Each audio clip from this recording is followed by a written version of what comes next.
For obvious political reasons, he could not be expected to take a public stand in favor of it.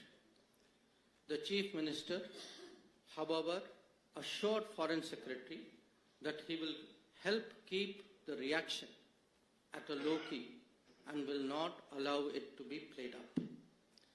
The Foreign Secretary appreciated this gesture and stressed that nothing should be done to embarrass the central government or turn this affair into an issue between the center and the state.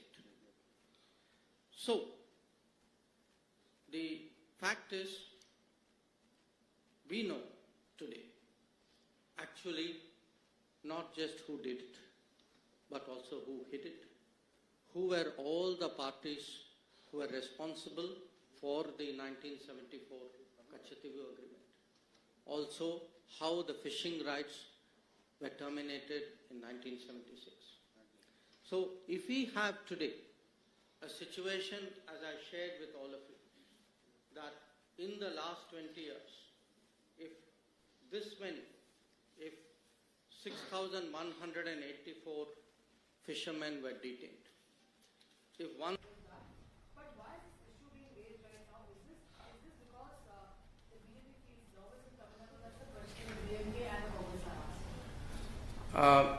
Payal, no, I don't think it is a question of feeling nervous. On the contrary, I think anybody who has seen the Prime Minister's road shows will see the upsurge and the enthusiasm in Tamil Nadu. It is being raised because it has been very much a public issue. I mean, as I said, look, 5 years. I myself have written 21 times to the Chief Minister Stalin of Tamil Nadu. Every meeting, please look at the parliament records. You know, anything, there was a discussion even on anti-piracy legislation. The DMK members stood up immediately and said, Kachativu, Tamil Nadu fishermen. We support it. But they should take responsibility for the actions of, their leader and their party and the state government which they led.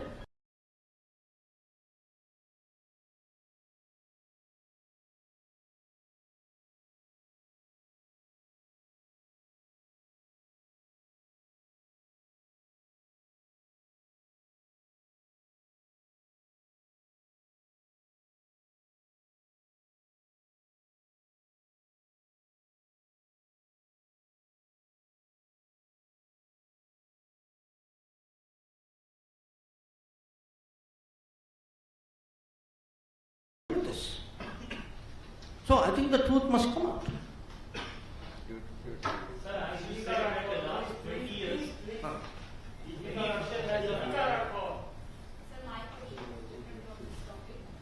No, sorry, your question is on this topic? Let me take the question on the topic. As you said, in the last 20 years, many fishermen were arrested and boats are seized. But when the arrest was happened, even you, the Prime Minister, not even condemn the incident. No. Excuse me. Whenever there was an arrest, how do you think the people got released? They got released due to our efforts. I have myself, Prime Minister has taken it up with the President of Sri Lanka, with the Prime Minister of Sri Lanka. I have taken it up with my counterparts. Our embassy is working on it. So, it's very good to give statements from Chennai. The people who do the work are us. And we are doing the work because of a situation which people in Chennai and then people in Delhi put us into. So this is not a question of condemning it. We are the people who get the fishermen released. We are the people who got the boats back. So let's get the record straight. So please.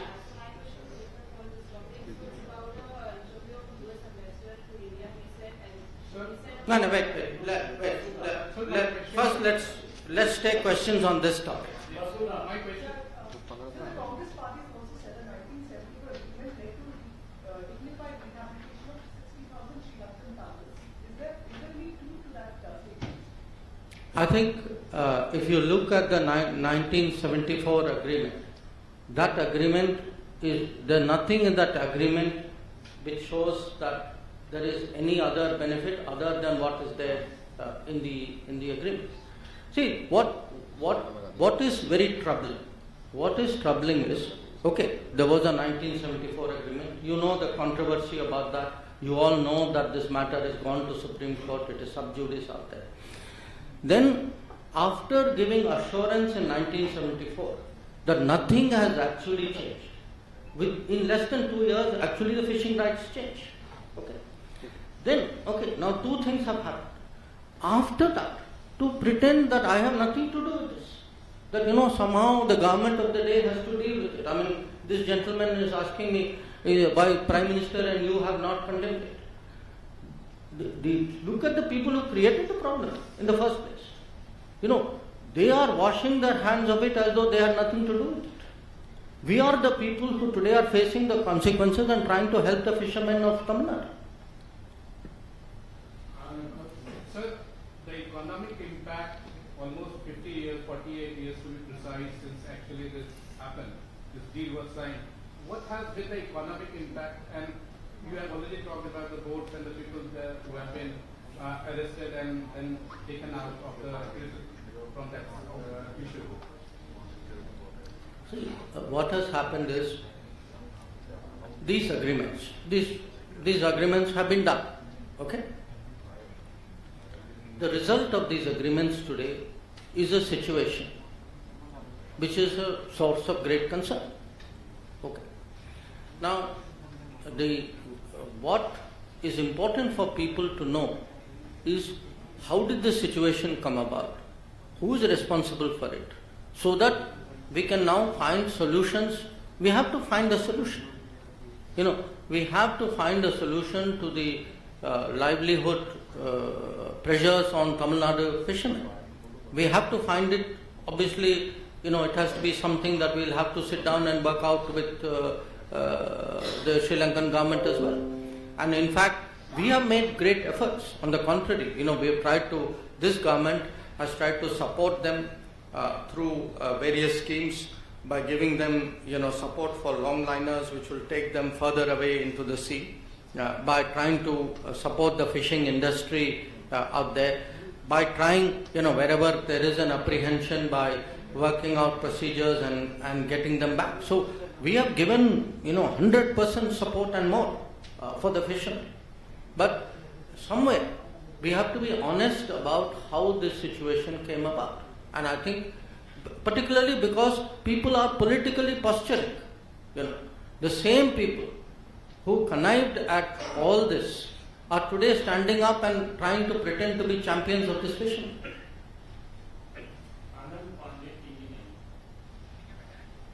लेकिन मामला इतना उठाया जा रहा है पहले की सरकारों ने ठीक है कर दिया कि क्या अब उस आइलैंड को फिर से वापस लिया जा सकता है और चुनाव के बाद क्या सरकार जो है वो उसको वापस लेने की कोशिश करेगी, सरकार की बातचीत करेगी सेंट्रल गवर्नमेंट से?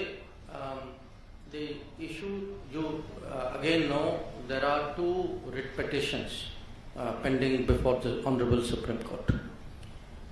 So when a matter is sub judice, nobody speculates on this matter. Today the issue is how did we arrive at this point? Who has the responsibility? And who is hiding what? People should know. So what will happen in the future? I think, as I said, matter is sub judice. Prime Minister Narendra Modi has tweeted and he also attacked EAM on this issue. He has stated that EAM and Congress are on the same page when it comes to the giving away of the Tipu Island and how they only work for their family. And he has quoted reports that how then Chief Minister of Tamil Nadu, Karunanidhi, was taken into confidence by Indira Gandhi to give away this particular island. Mm-hmm. In fact, the Prime Minister is referring to exactly the matter which I have spoken about in great detail. The question of, the meeting which took place in June, the continuous contacts and the full information which was given to Tamil Nadu government from 1973 onwards. The fact that they were consulted before the talks, official talks took place with Sri Lanka. The fact that the Chief Minister was asked whether what was called the compromise solution was placed before him. The fact is he gave his assent to it. So all this is today a matter of public knowledge. So the reality stands, in the glare of sunlight, that the right to information has shown to the people of Tamil Nadu that actually the DMK very much connived with the Congress party in 1974 and thereafter in creating the situation which has happened. Sir, as you say, why the then Chief Minister Karnataka accepted to give the rights of executive to Sri Lanka? Is there any political pressure or is there any reason? You should ask DMK that question, no? Sir, do we have any updates on the number of Indians still left in the Russia to play Warsaw? In what? Russia was in Warsaw because yesterday also. Oh, okay. So this is not. I'll come to your question. Anybody else on this question? Ah. Sir, on the Congress is saying as to why the government is stirring the exchange which took place between the two governments in 1974. In fact, speech of the former Union Minister has said, and I quote, he says the area of Petro is 1.9 square kilometer. It was Indira Gandhi who rescued 6 lakh Sri Lankan communities and gave them freedom and a new life. How is it? No, I think, frankly, this is a cover-up for something which was done. If there was any such consideration, we would see it in the records. The record is very clear. What does the record say? The record says, Pandit Nehru said that this is a small island of no importance. The record says Indira Gandhi said this is a little rock which doesn't matter. Freedom which they are talking about. First you say it doesn't matter. Now you claim that you actually got something for it. There is nothing to show that. So there's no doubt whatsoever that we are approaching the poll season. Through this press conference, through the documents that have been released, what is the message that the BJP is trying to give to the people of Tamil Nadu vis-a-vis political impact? No, look, I think it is important for the people of Tamil Nadu to know the truth about a very emotive issue on which the public has been misled for many, many years. The purpose, there is only one and one purpose for this press conference. That purpose is the public has the right to know. The public in Tamil Nadu particularly has a right to know about an issue on which there has been so much debate in the last 50 years. Sir आपने बहुत अच्छे से इस मुद्दे को कच्चा तेलुगु का जो मुद्दा था उसे समझाया, लेकिन अब बीजेपी क्या चाहती है? कच्चा तेलुगु को वापस हाथ में लेना चाहिए, बीजेपी का क्या चाहती है? I have already answered. that. Huh? Sir, as you said, it is something. You already had 2 chances, please. Sorry?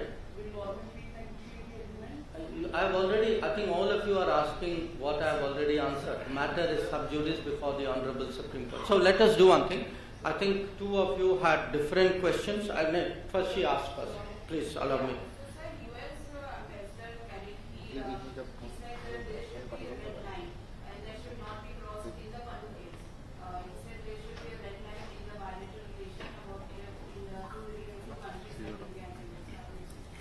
See, the US ambassador, as an ambassador, obviously will say what he thinks is the thinking of his government or the position of his government. I will say what is the position of my government. And the position of my government is that in this particular case, there have been certain information which has been provided to us which we are investigating. And it is something we are investigating because we believe our own national security interests are involved in that investigation. So as and when we have something to say on that investigation, we would be very glad to speak about it. At this point of time, beyond the fact that there is an investigation going on, we have nothing more to say. So I think that gentleman right at the end. Sir, is there still Indians left at the EAM passport? Yesterday also somebody from Kerala was impacted. So do we have any figure of that? I had the Ukrainian foreign minister in Delhi just 2 days, 3 days ago. And my understanding is, yes, there are some Indians, there are some people who are working there, some people who are studying there. There are different people who are doing different things. So there are some people who have chosen to go back. Again, I want to say, we had given advisories asking people not to put themselves at risk. I mean, that is our duty as a government. But there are people who have chosen to go back. But if there is any situation, see, the Modi Sarkar, through its entire record, wherever any Indian is under any trouble, we have always made it a point to ensure their security. So if there is somebody in a situation, my advice would be they should reach out to the embassy, and I'm sure they will see what is possible. Jobs camp. And they are supposed to fight against Yeah, I'll end with that. I think in that case we have taken it up very, very strongly with the Russian government, and we are trying to get all these people back to India safely. Sir, the ambassador also said in the same interview about the amount of resources. You know, there is a the MES spokesman does his weekly press conference. Please let him earn his salary also. So I think today the purpose of my press conference was on one issue, and once again I thank you all for making the effort to come.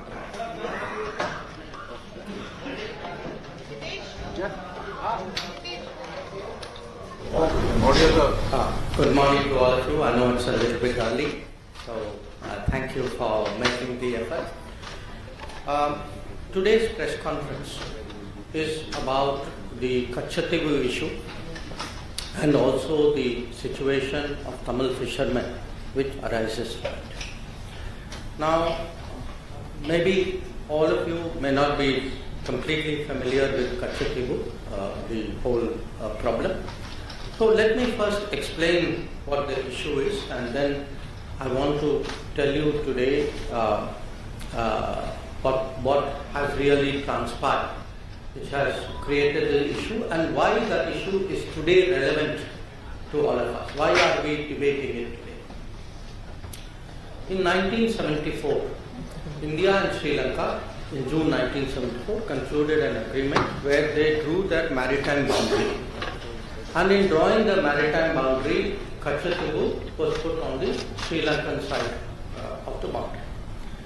This agreement of 1974 had three other clauses. One clause which said that each country shall have sovereignty and exclusive jurisdiction and control over the waters. The second clause, Article 5, it gave to Indian fishermen that they will continue to access Kachatibu as hitherto and will not be required to obtain travel documents. And the third one, that the vessels of India and Sri Lanka will enjoy in each other's waters such rights that they have traditionally enjoyed. So this was the agreement which was reached in 1974 in June. Now when this agreement was presented before Parliament, the then Foreign Minister, Sri Swaran Singh ji, he actually assured the Parliament, and I am reading his words, I feel confident that the agreement demarcating the maritime boundary in the Pork Bay will be considered as fair, just and equitable to both countries. At the same time, I wish to remind the honourable members that in concluding this agreement, the rights of fishing, please note, the rights of fishing, pilgrimage and navigation, which both sides have enjoyed in the past, have been fully safeguarded for the future. This was the assurance that the then Foreign Minister, Sri Swaran Singh ji, gave in Parliament at that time. 1974, July 23, 1974. Now, in less than 2 years, actually, there was another agreement between India and Sri Lanka through an exchange of letters. And in this agreement, now India proposed the following. Again, I am reading to you from the original document. With the establishment of the exclusive economic zones by the two countries, India and Sri Lanka will exercise sovereign rights over the living and non-living resources of their respective zones. The fishing vessels and fishermen of India shall not engage in fishing in the historic waters, the territorial sea and the exclusive zone of Sri Lanka. So, 1974 assurance is given. By 1976, an agreement is concluded which actually gives away this assurance. Now, once this agreement in 1976 was concluded, there then evolved a position, a standard position you can say, of the government on this matter. And I'm reading to you an example. This is from 2006. It is a question which is answered by the then Minister EAM Ahmed on the floor of the Parliament. And he says, Mr. Ahmed, the 1974 agreement on the demarcation of the international maritime boundary line between India and Sri Lanka, as also the exchange of letters of 1976 on this issue of fishing rights, stipulate that the fishing vessels and fishermen of India shall not engage in fishing in the historic waters, territorial seas and the EEZ of Sri Lanka. So this is now the position which is taken by the government as a regular position.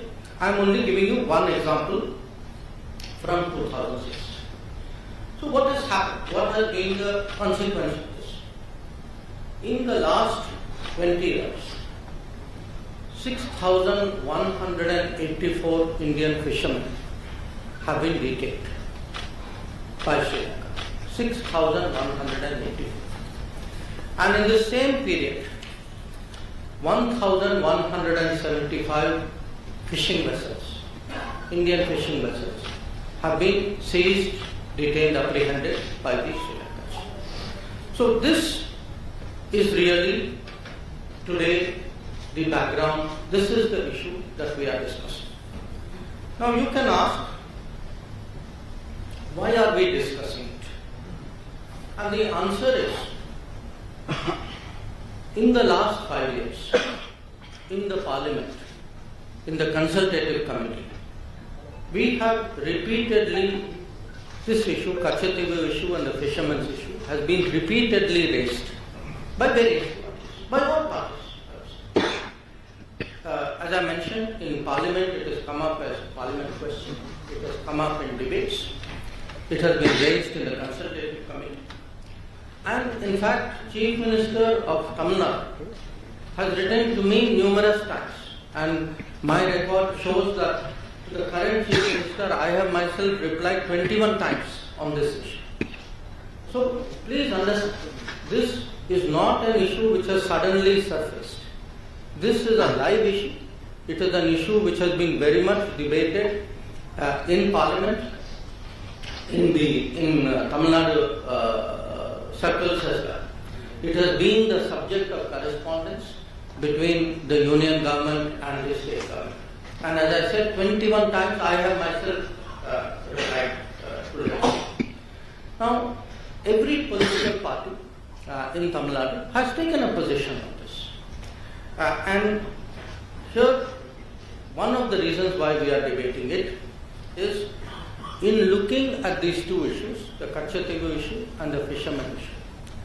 Two parties, the Congress and the DMK, have approached this matter as though they have no responsibility, as though the situation is for central government, today's central government, for them to resolve. There is no history to this. This has just happened. They are the people who are taking up the call. That is the way they would like to put it. So the purpose of the press conference today, why I am talking to all of you, is we believe that the public has a right to know. The public has a right to know how did this situation come about. How was Kachatibu, how was the 1974 agreement reached? How was Kachatibu given away? How was the fishing issue handled? Because please understand, the fishing issue actually emanated from a 1976 agreement. So there are two agreements we are talking about. So because these have been live issues, because they have been discussed, because they have been discussed earlier also in Parliament, two documents were sought from us as an RTI request. And these were provided.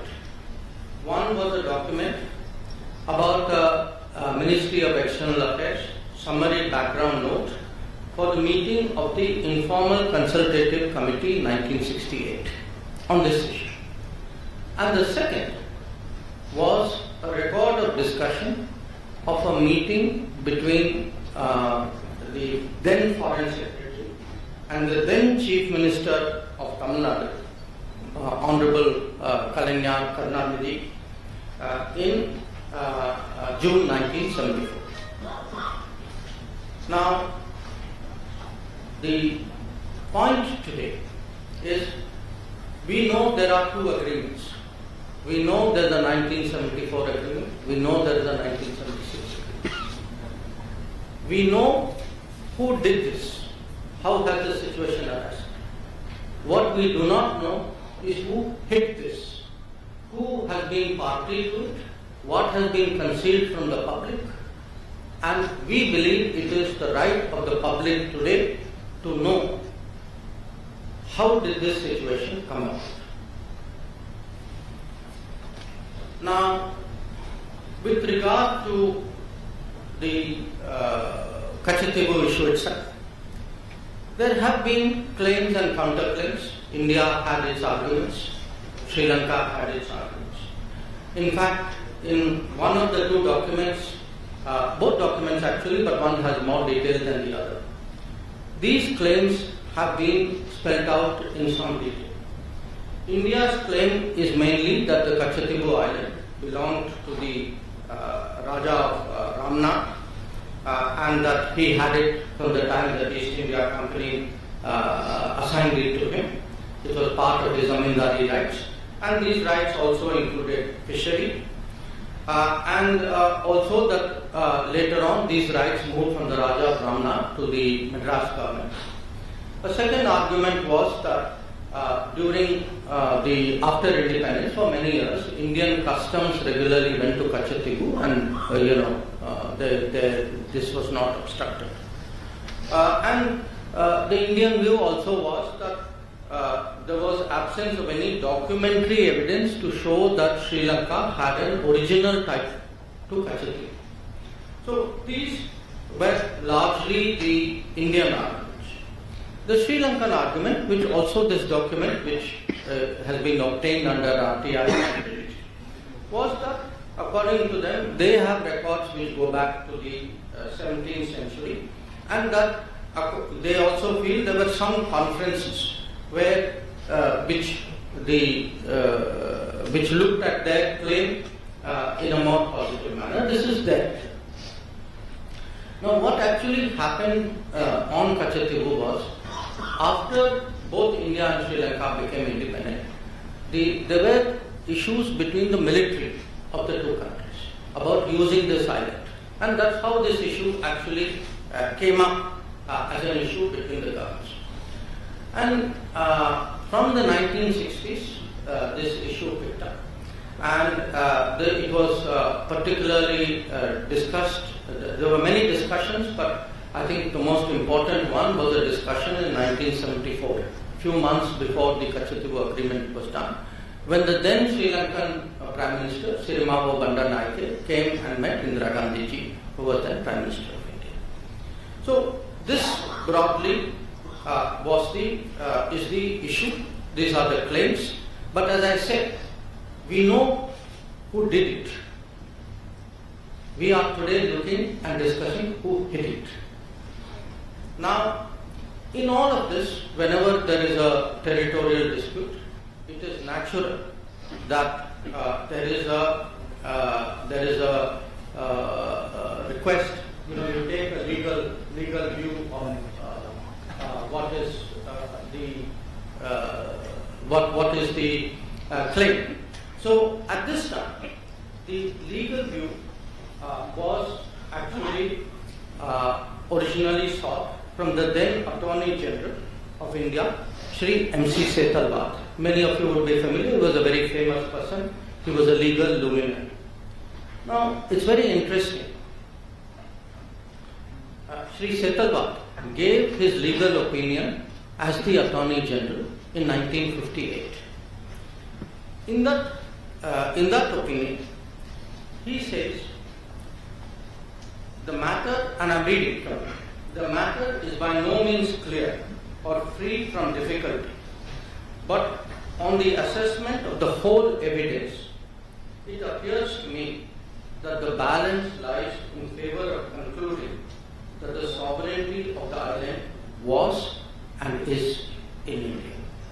So this is the opinion of the then Attorney General.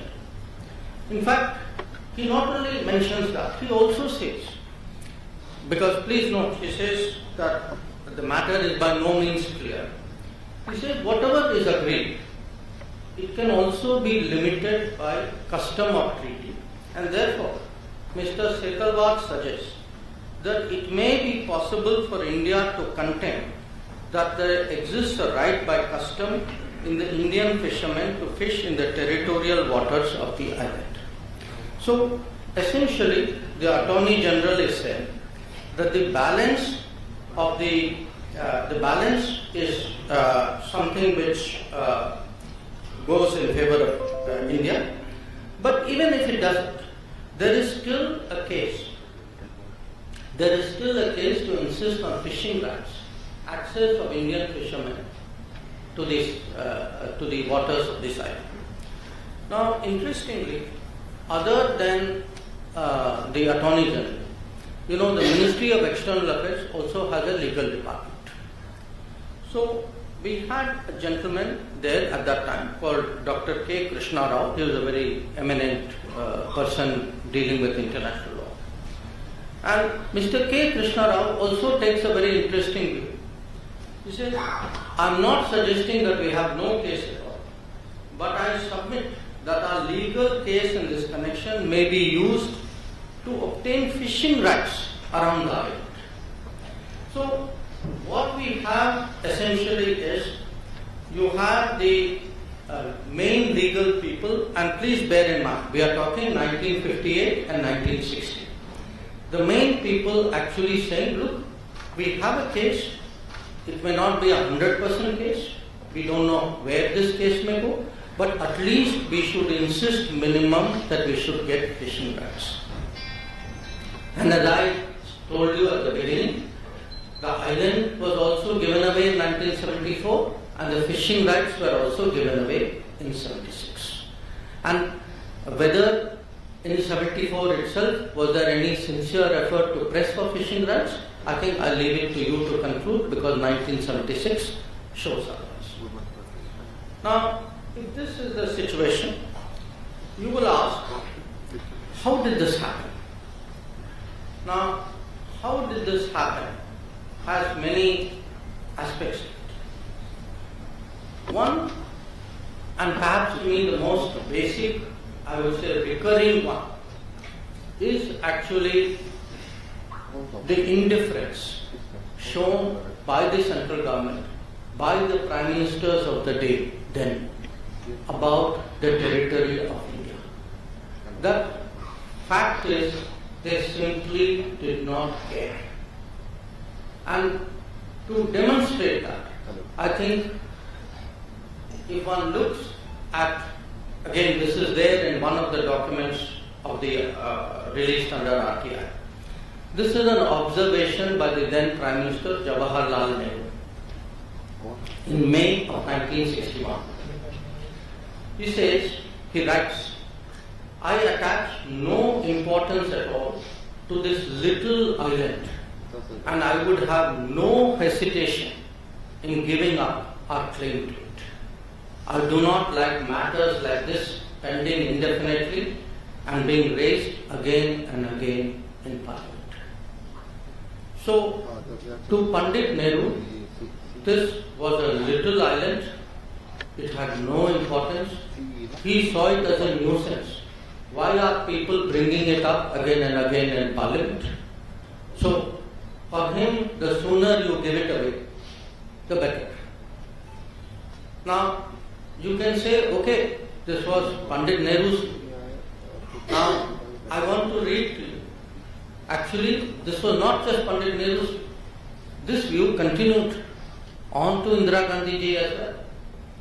So, it's very interesting if one goes through the records of Parliament. We are now looking, I'm fast forwarding it to the time when Kachatibu agreement is done. There is a member of Parliament called G. Vishwanath from Tamil Nadu. And he says, this is I'm quoting from Parliament records, we are worried about Diego Garcia, thousands of miles away from Indian territory, but we are not worried about this small island. When we speak of it, the Prime Minister, he is talking about Indira Gandhi ji, the Prime Minister is said to have remarked in the AICC meeting that this is a little rock. I am reminded of those days when Pandit Nehru called about our northern boundary as a place where not a blade of grass grew. I would like to remind the Prime Minister that after this historic statement by Prime Minister Nehru, Pandit Nehru never regained the confidence of the country. This is going to happen to the Prime Minister when she says this is only a little rock and that there is nothing to worry about the territories of our country. So, as you can see, this is not just one Prime Minister, whether it was Pandit Nehru or whether it was Indira Gandhi. This very dismissive attitude, this little rock, this small island of no importance, this was the historic Congress attitude towards Kashmir. Now, again, please don't think it's an individual view. This was actually, in a way, had seeped into the party thinking. So, I will give you another example of it. Same time, there was a very well-known Congress leader, all of you are familiar with his name, he was from Delhi, called H.K.L. Bhagat. Now, H.K.L. Bhagat is reacting in the same Kachatibur debate. So, he says, and I am quoting from the parliamentary record, he says, my honorable friend from the DMK was just now talking about Kachatibur, the island. It appears to me that the DMK thinks that probably they can desperately cling to this issue and survive in Tamil Nadu. The Johnson at one time thought they could survive by clinging on to Kutch, but they failed.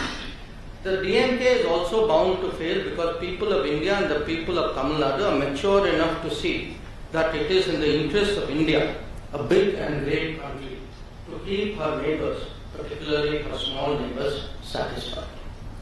So, please appreciate today how strong, how deep, how pervasive this thinking was. For them sitting in Delhi, this island, this small rock, this island of no importance, this did not matter. It was an inconvenience to be given away so that they, in their minds, could actually not just have good relations with the neighbor. They found it irritating it was coming up in parliament. For them it was a headache. So they saw the territory of India, and when someone says Johnson also had the same view, yes, there were parties for whom every millimeter of Indian territory mattered.